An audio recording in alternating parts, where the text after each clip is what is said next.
Bonjour, Dr. Kodjo. Nous, Bonjour. nous connaissons votre engagement politique. Votre parti politique semble ne pas vouloir collaborer avec le cadre de concertation des forces de l'opposition au sujet de l'audit de la liste électorale.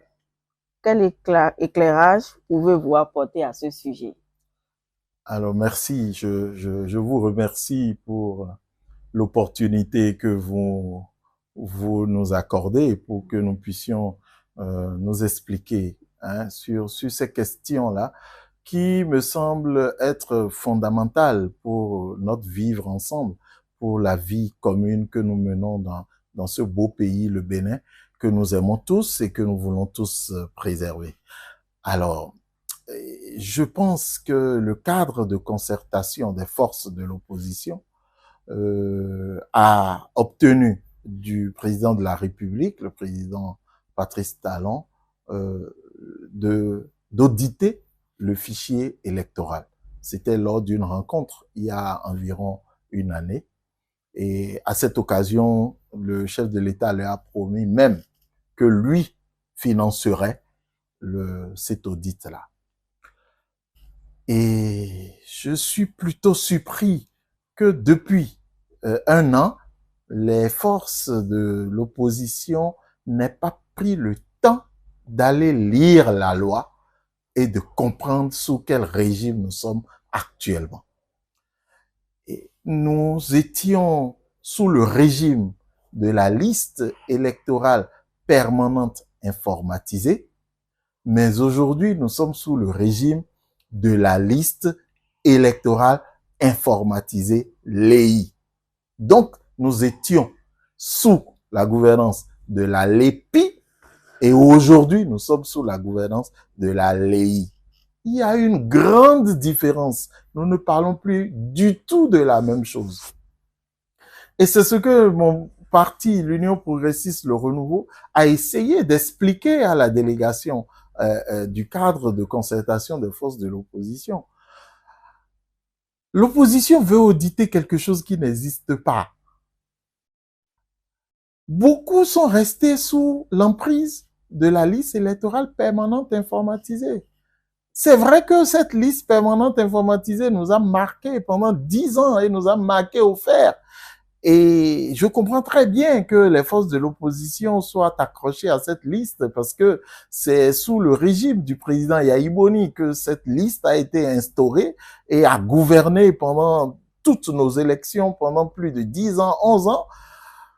Mais cette liste, je comprends que les forces de l'opposition veuillent l'auditer parce que ces forces de l'opposition ont conscience, parce que c'est les amis, c'est les gens qui ont travaillé avec le président Yahi Boni, ils ont conscience que cette liste-là a beaucoup de problèmes et a beaucoup de déchets.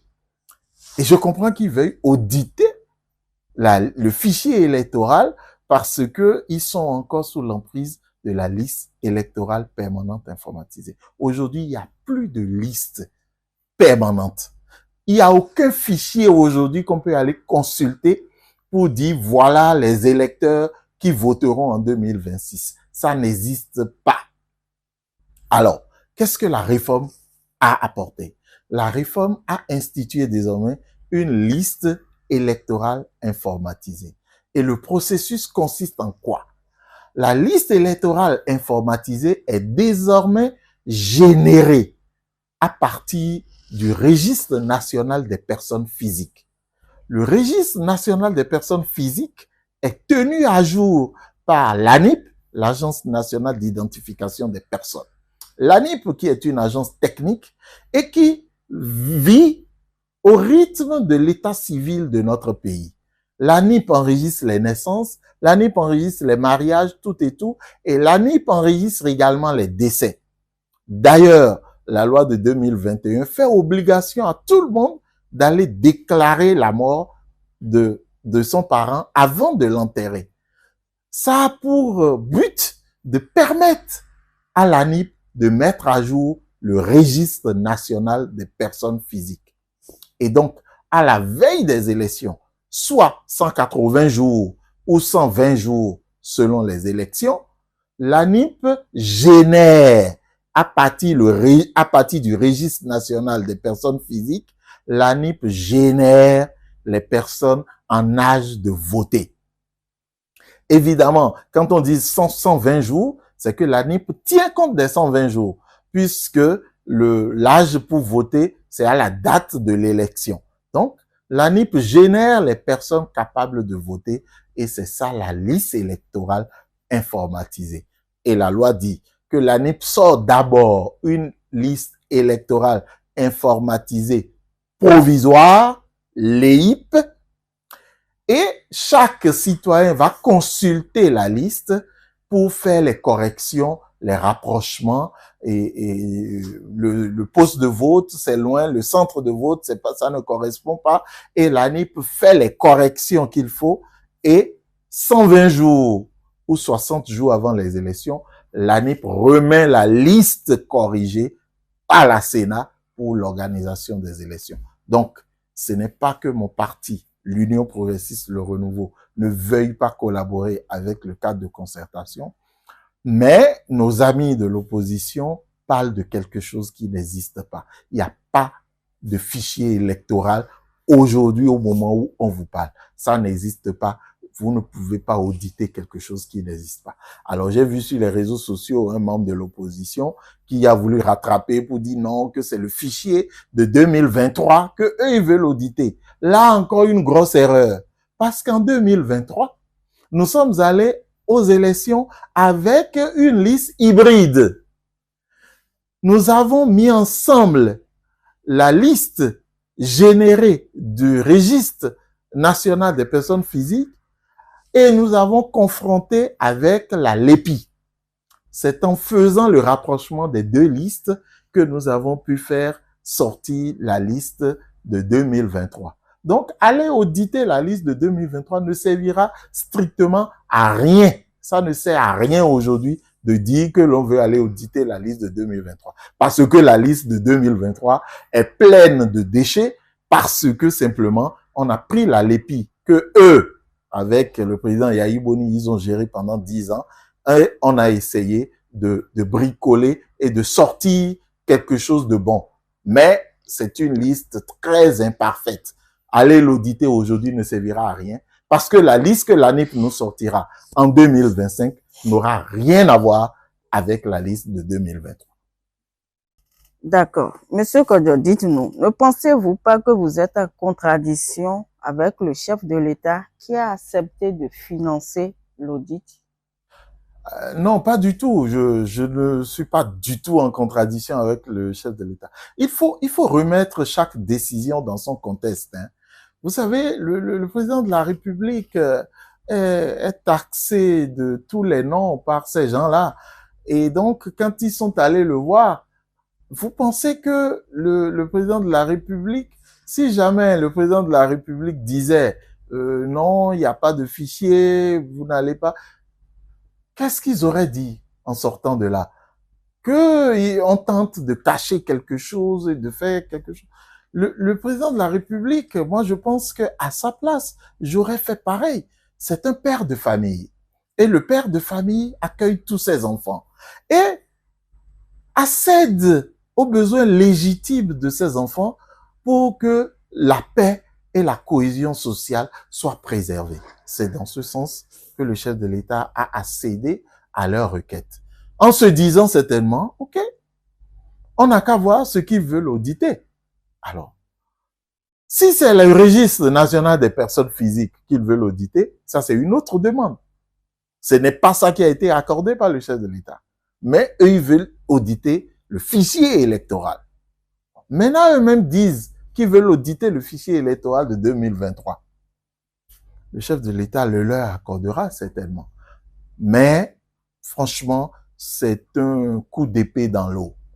Mais nous, en tant que parti politique, Union progressiste, le renouveau, c'était de notre devoir de les recadrer et de leur dire exactement ce qui en est. Il n'y a pas de fichier électoral à la date d'aujourd'hui. La liste électorale sera générée du registre national des personnes physiques à 120 jours ou à 160 jours des élections. Cette liste sera affichée et chaque électeur ira consulter la liste, va faire ses réclamations.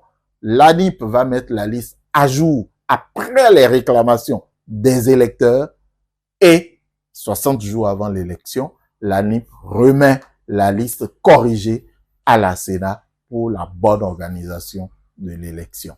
Je ne vois pas ce qu'il y a vraiment à auditer, donc ne nous tassez pas de faire obstacle à la lumière. D'ailleurs, il y a des commentaires aujourd'hui et déjà sur les réseaux sociaux comme quoi c'est parce qu'on a des choses à cacher qu'on ne veut pas s'associer. Bon, je pense que chacun comprendra à la lumière de ce qui se fait. Nous sommes désormais sous le règne de la liste électorale informatisée. La LEPI n'existe plus, que chacun le comprenne, pour la bonne ambiance, pour le vivre ensemble dans notre pays. Ok, si je comprends bien, désormais il n'y a plus de liste électorale permanente qu'on peut aller consulter à tout moment. Vous avez très bien compris, madame. Vous avez très bien compris. Il n'y a plus de liste électorale permanente informatisée qu'on puisse consulter. Le schéma est le suivant. En 2025, en octobre ou en septembre, si mes calculs sont bons, l'ANIP va générer la liste qui va servir pour les élections générales de 2026. À la fin des élections générales de 2026, cette liste va être caduque. Aux prochaines élections générales en 2031, l'ANIP va générer également la liste qui sera utilisée. Donc, il n'y a plus de liste permanente. L'expérience de la liste électorale permanente informatisée n'est pas une expérience très heureuse parce que cette liste avait beaucoup de problèmes. Surtout les personnes décédées n'étaient pas du tout enlevées de cette liste-là. Et quand on est arrivé aux élections de 2023, il y avait plus de 500 000 personnes décédées qui figuraient encore sur cette liste. Donc, il n'y a plus de liste permanente qu'on puisse consulter. Vous avez très bien compris. Ce cadre dénonce également le code électoral dans sa version actuelle. Vous ne voyez pas qu'il y a quand même des choses à redire sur ce code? Alors, madame, je vais être clair avec vous. Il n'y a pas de loi parfaite sur la terre. Aucune loi n'est parfaite. Aucune loi. Pour la simple raison, et ça c'est vraiment le juriste qui vous parle, pour la simple raison que les lois sont faites pour régir la vie des hommes. Or, la vie des hommes n'est pas une vie univoque. Ce n'est pas une vie rigide. C'est une vie qui évolue. Et donc, ce que vous utilisez pour codifier la vie des hommes est fait pour évoluer également au rythme de la vie des hommes. Donc, il n'y a aucune loi parfaite sur la terre. Ça n'existe nulle part. Les lois se font et s'améliorent au fur et à mesure. Alors, ce qui me dérange simplement dans le cadre du code électoral, c'est que les députés, nos représentants, ceux que nous avons élus, ont décidé dans un esprit de réforme du système partisan, mettre notre pays à un niveau donné. Et nous n'expérimentons pas ça, nous n'allons pas à ça, et nous commençons à dire, ah non, la loi est mauvaise, la loi est mauvaise. Permettez-moi de vous rappeler, quand la conférence nationale des forces vives de la nation, lorsque nous décidions d'avoir un multipartisme intégral, s'il vous plaît, interrogez très bien les archives, il y avait des délégués à cette conférence-là qui s'y étaient opposés, qui ont dit non, nous n'avons pas besoin de passer à un multipartisme intégral. Ça n'allait pas nous aider. Mais ceux-là, ces voix discordantes à l'époque, n'ont pas dit que le pays allait s'arrêter. Aujourd'hui, nous sommes en train de donner raison à ces voix discordantes-là qui nous avaient avertis pour dire que le multipartisme intégral n'était pas bon pour des gens qui étaient restés dans le parti unique pendant 17 ans. Si vous libéralisez comme ça, ça risque d'aller dans tous les sens. C'est aller dans tous les sens. Je voudrais que ceux qui nous écoutent puissent aller reprendre l'allocution, le discours d'investiture du président Yahi Boni en 2011. Lorsque le président Yahi Boni faisait son discours d'investiture, il a décrit le tableau sombre du multipartisme. Il a décrit le tableau sombre de la démocratie telle que nous étions en train de la pratiquer et il voulait que les choses changent. Le mal du président Patrice Talon, c'est de faire changer les choses effectivement. Je comprends ça aussi. Vous savez, nous les hommes, nous sommes compliqués. Nous n'acceptons pas de nous améliorer. Nous aimons nous complaire dans notre médiocrité et rester dans nos turpitudes. Je pense que le président Talon a le mérite de nous faire sortir de là et de nous faire avancer. Je pense que nous lui sommes très reconnaissants. Le code électoral, il n'est peut-être pas parfait, mais il faut y aller et, chemin faisant, nous pourrions améliorer.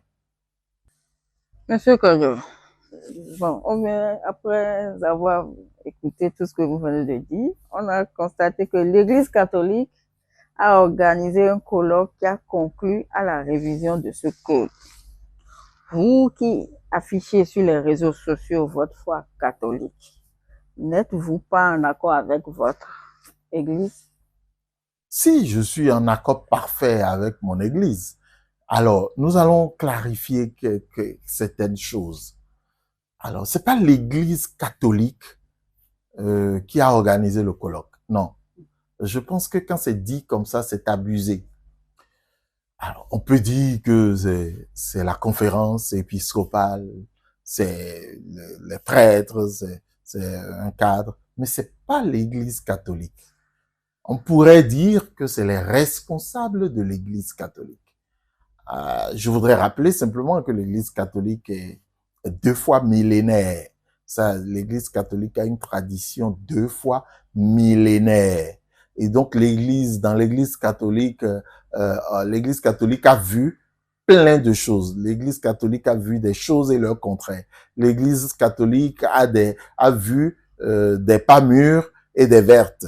Donc, notre Église, mon Église, l'Église catholique, est une Église beaucoup plus sage, beaucoup plus paisible. Je vous rappelle simplement que la colonisation a été justifiée par un pape de l'Église catholique. Je vous rappelle que simplement récemment, le pape François, qui est encore sur le siège, a demandé de bénir les couples homosexuels et il y a eu une levée de boucliers et les catholiques, surtout d'Afrique et d'une autre région du monde, se sont insurgés contre et le pape a révisé sa position. C'est vous dire simplement que les responsables de l'Église catholique peuvent se tromper. Les responsables de l'Église catholique peuvent se tromper. Si des papes arrivent à se tromper, c'est pas des prêtres, c'est pas des évêques qui ne vont pas se tromper.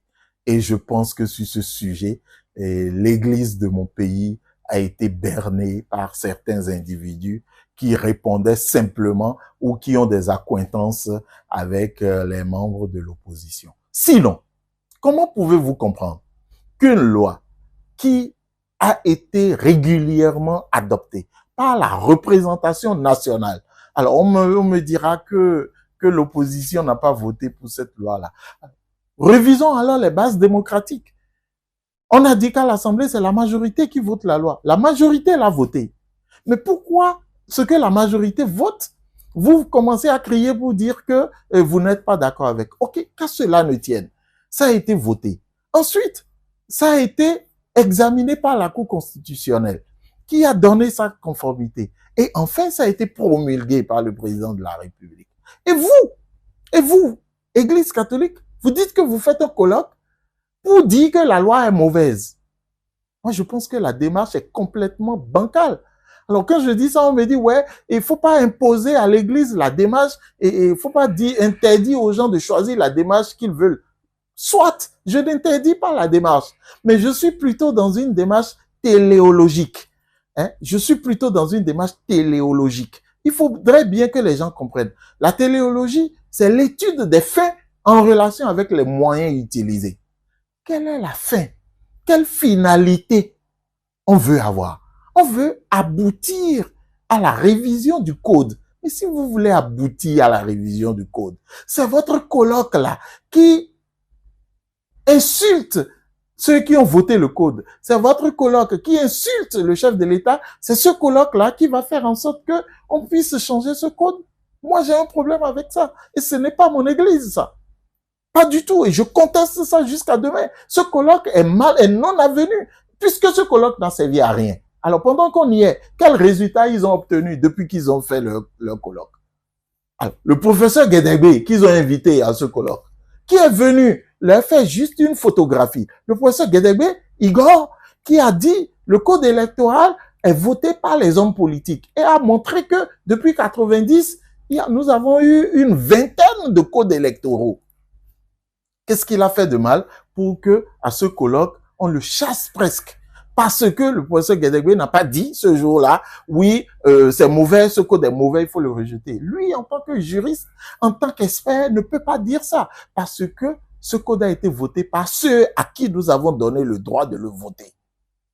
Ou bien on change tout là, ou bien c'est plus les députés qui votent les lois. Alors, moi, je sais plus où on est. Il y a un mélange de tout. Or, nous connaissons dans notre pays la tradition de l'Église catholique. Nous connaissons la figure immense de Monseigneur Isidore de Souza, qui sait obtenir les choses dans la négociation, qui sait obtenir les choses dans les plaidoyers. Mais là, nous nous retrouvons avec des gens qui se sont braqués et qui ont dit oui, colloque, c'est mauvais, il faut rejeter et ça détruit notre vivre ensemble est menacé et tout le reste. Moi, je pense que plutôt, ce sont ces gens-là qui sont en train d'exacerber la crise entre nous, qui sont en train de nous séparer. Je suis catholique, fier de l'être, et moi, catholique, je suis pour que ce code-là soit mis en œuvre et que ce code-là, nous puissions l'expérimenter pour le bien et pour le bonheur de toute la nation béninoise. Donc, quand on me dit que l'Église catholique est contre ce code, alors moi qui suis pour le code, je ne suis plus fils de l'Église catholique. Alors, ça veut dire que nous tous, catholiques qui avons voté ce code, ne sont plus fils de l'Église catholique. Et il y a d'éminentes personnalités qui sont fils de l'Église, des députés. Même le président de l'Assemblée nationale est un catholique affiché. Alors, donc, il n'est plus fils de l'Église catholique. Je pense que lorsqu'on est responsable religieux, il faut y aller avec un peu plus de retenue et un peu plus de tact pour obtenir les résultats. Ça a servi à quoi? C'est toute la question que je me pose. Que pensez-vous répondre à ceux qui pensent que notre pays connaît un recul démocratique avec la gouvernance du président Talon? Oui, alors, c'est un peu comme lorsqu'on regarde le verre à moitié plein ou à moitié vide. Hein. Et donc, je ne peux pas, je n'ai pas la force d'expliquer à celui qui décide de ne pas voir qu'il faut qu'il voie. Je ne peux pas le faire. Et donc, j'estime qu'il n'y a pas de recul démocratique. Pour moi, les institutions fonctionnent, la démocratie fonctionne, mais je voudrais simplement qu'on s'entende sur un minimum de concepts. D'abord, le concept de démocratie. La démocratie n'est pas la même chose partout. Et donc, il faudrait que chacun de nous puisse comprendre que chaque peuple met en œuvre la démocratie selon ses aspirations. Par exemple, aux États-Unis, par exemple, le président de la République aux États-Unis n'est pas élu au suffrage universel direct. Le citoyen américain n'élit pas son président de la République de façon directe. Le citoyen américain élit les grands électeurs et ce sont les grands électeurs qui vont se rassembler pour élire maintenant le président de la République. Ce qui n'est pas le cas en France. En France, c'est le citoyen qui élit directement le président de la République. Voilà deux facettes de démocratie. Mais pourquoi nous, on s'empêche d'adopter la facette qu'il nous faut? Je prends l'exemple américain. L'exemple américain, c'est que le peuple américain élit les grands électeurs mais en sachant que les grands électeurs seront fidèles aux mandats qui leur seront donnés. Et aucun grand électeur aux États-Unis ne pourrait s'amuser à aller voter contre ce que son camp a décidé. Ça n'existe pas. Or, au Bénin, dès qu'on a parlé de parrainage, les gens sont prêts à parrainer des candidats qui sont contre eux. Vous voyez jusqu'où la mentalité et la cupidité peut nous pousser. Les gens sont capables de donner le parrainage à des gens qui sont contre leur idéologie politique pour de l'argent. Alors on me dira oui, c'est de la liberté et tout le reste. Mais cette liberté, mais on déçoit l'électeur, puisque moi qui donne le parrainage, j'ai été élu pour pouvoir aller dans un sens donné. Mais quand je vais dans le sens contraire, au nom de la liberté, ça c'est pas de la liberté, c'est de l'escroquerie. C'est de l'escroquerie. Moi, je ne sais pas ce que les gens appellent recul démocratique. Le pays fonctionne. Mais aujourd'hui, on est d'accord que on a toutes les libertés, mais chacun est responsable de ce qu'il dit. Et ça, je comprends que les gens disent qu'il y a recul de liberté. Il faut bien trouver quelque chose à coller au président Talon, parce que le président Patrice Talon est en train d'ouvrir les yeux aux Béninois. Il y a des choses qui existent aujourd'hui, mais qui étaient pour nous, dans le passé, irréalisables. Je vais vous donner 2 exemples. C'est la voie qui passe devant le Ciné Concorde. Quand nous, on était plus jeunes, on allait au Ciné Concorde, mais on voyait un bas-fond, on nous disait qu'une voie allait passer par là, on n'y a jamais cru. On se disait, bon, les gens nous blaguent. Aujourd'hui, c'est une réalité. Mais la réalité la plus frappante aujourd'hui, c'est l'autoroute Sémé-Porto Nouveau. Rappelez-vous, au moment où on inaugurait cette autoroute, on s'était plaint que ce n'était pas en double voie. Qu'est-ce qu'on nous avait dit à l'époque? Que si on devait faire double voie, d'un côté, on risquait de raser la maison de feu Albert Evouedre, et donc il fallait préserver sa maison. Et à gauche, c'est sur des bas-fonds, on ne peut pas construire la route. Mais aujourd'hui, le président Talon est en train de nous montrer que ces gens-là nous avaient blagué. En fait, pendant longtemps, les gens ont pris les Béninois pour des briques de 15. Mais aujourd'hui, le président Patrice Talon est en train de nous montrer que c'est possible. Et s'il vous plaît, la superficie du Bénin n'a pas évolué entre-temps. Hein. C'est les mêmes ressources du Bénin là qu'on utilise pour faire tout cela. La G10, la zone industrielle. Regardez ce fleuron. Les gens, le président Soglo y est allé, il n'a pas cru. Mais parce que pendant longtemps, les gens nous ont abrutis. Les gens nous ont mis dans la gadoue. Et ils ont passé le temps à s'enrichir eux-mêmes. Combien d'exemples n'avons-nous pas de gens qui n'ont jamais travaillé nulle part, et qui ont travaillé uniquement pour l'État et qui sont des milliardaires? Il y en a. Et ils sont en exil aujourd'hui. Ils n'ont jamais travaillé nulle part. Ils ont juste travaillé pour l'État, fonctionnaires d'État comme moi, et ils sont milliardaires. Ils ont trouvé le milliard où? Voilà des questions qu'on aurait pu se poser. Le président Talon nous ouvre les yeux. Et je comprends que ceux qui n'acceptent pas ça, c'est ceux qui ont participé à la gabégie, c'est ceux qui ont participé au désordre, c'est ceux qui nous ont fermé les yeux. Ceux à cause de qui nos centres de santé ne fonctionnent pas. L'argent qu'on devait prendre pour améliorer le plateau technique, pour nous créer les centres de santé, cet argent-là, les gens ont mis ça en poche et ces gens-là nous narguent. Et ces gens-là disent qu'ils sont en exil. C'est faux. Ceux-là, c'est des gens qui nous ont détruits. Mais le président Patrice Talon est en train de nous montrer que on peut faire autrement. Vous voulez qu'on dise quoi?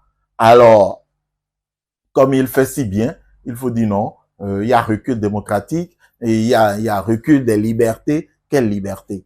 Si ma liberté ne respecte pas l'autre, ce n'est pas de la liberté. Et donc, pour moi, il n'y a aucun recul. Maintenant, si quelqu'un ne veut pas voir, je ne pourrai pas l'obliger à voir. Et je demande que cette gouvernance du président Talon puisse se poursuivre au-delà de 2026, même si le président Talon n'était plus là, que nous puissions prendre les choses en main et continuer l'œuvre qu'il a entamée.